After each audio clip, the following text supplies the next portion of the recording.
ஆன்மீகம் நண்பர்கள் அனைவருக்கும் அன்பான வணக்கம். நம்மளுடைய சேனல்ல இன்னைக்கான பதிவு பார்த்தீங்க அப்படின்னா, எனக்கு என்கிட்ட வாட்ஸ்அப்பில் ஒரு சகோதரி கேட்டிருந்தாங்க. அம்மா, என்னுடைய கணவர் வந்து தண்ணி அடிக்கிறாரு, வீட்டில் ஒரே பிரச்சனை, ரொம்ப வறுமை, அவர் என்ன சொன்னாலுமே கேட்க மாட்டேங்கிறாரு அப்படின்னு சொல்லி என்கிட்ட வாட்ஸ்அப்பில் கேட்டிருந்தாங்க. சரி, அதுக்கு பதில் போடுறோம். நான் யூடியூப் சேனலில் வந்து ஒரு நிறைய பதிவுகள் நான் பார்த்தப்போ பார்த்தீங்க அப்படின்னா, தன்னுடைய கணவன் தண்ணி போடுறத வீடியோவாக எடுத்து போட்டு அந்த பொண்ணு தெரிஞ்சு செய்கிறாங்களா இல்லை தெரியாமல் செய்கிறாங்களா அப்படிங்கிறது எனக்கு தெரியல. சரி, அவங்களுக்கு இது ஒரு பயனுள்ள பதிவாக இருக்கும் அப்படிங்கிறதுக்காக நான் இந்த பதிவு உங்களுக்காக நான் கொடுக்குறேன். இது யாருடைய மனதையும் புண்படுத்துவதற்காகவோ இல்லை குத்தி காட்டுறதுக்காகவோ நான் இதை பேசலை.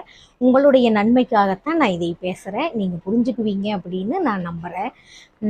நிறைய பெண்கள் செய்கின்ற தவறு பார்த்தீங்க அப்படின்னா, கணவன் தண்ணி அடித்தா நம்ம சண்டை போட்டுட்டு அம்மா வீட்டுக்கு போகிறது, இந்த மாதிரியெல்லாம் எதுவுமே செய்யாதீங்க. அவங்களுடைய போக்குலேயே அவங்கள விட்டுருங்க. நீங்கள் வந்து இறை வழிபாட்டில் கவனத்தை செலுத்துங்க. உங்களுக்கு முருகப்பெருமானை பிடிக்குதா, இல்லை அவங்க குலதெய்வம் அம்பாளாக இருந்தாலும் சரி, சிவனாக இருந்தாலும் சரி, வாரத்தில் ஒரு நாள் நீங்கள் போய் தீபம் ஏற்றி நெய் தீபம் ஏற்றி என்னுடைய கணவரை திருத்தி எனக்கு கொடுத்து விடு இறைவா அப்படின்னு இறைவன்கிட்ட வேண்டுங்க. மனிதர்களிடத்துல சொன்னால் அதை நீங்கள் ஒருத்தருக்கு சொன்னீங்கன்னா அது 100 பேத்துக்கு பரவும். இப்போ நீங்கள் வீடியோவில் போடும்போது வெளியில் தெருவில் நீங்கள் போவையில் உங்களை பார்த்து கிண்டல் கேலி செய்வாங்க. அதனால் உங்களுடைய குடும்ப விஷயங்கள், திருமணத்தன்று இந்த விரல் அப்படி முடிச்சு போடுவாங்க, பார்த்துருக்குறீங்களா? அது எதுக்குன்னா, நம்மளுடைய குடும்ப வாழ்க்கை இப்படி இருக்க வரைக்கும் தான் நம்மளுக்கு மரியாதை எல்லாமே கிடைக்கும். அதை இப்படி விட்டுட்டீங்க அப்படின்னா நம்மளுக்கு எந்த விதமான மரியாதையும் கிடைக்காது. அதனால இறைவன் காலை கெட்டியாக பிடிச்சிக்குங்க.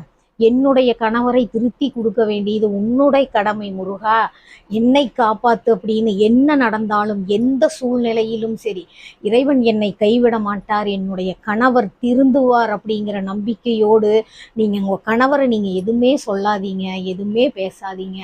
அவரே திருந்தி அந்த முருகப்பெருமானை கும்பிடுவதை உங்களுடைய கண் கூட நீங்கள் காண்பீர்கள்.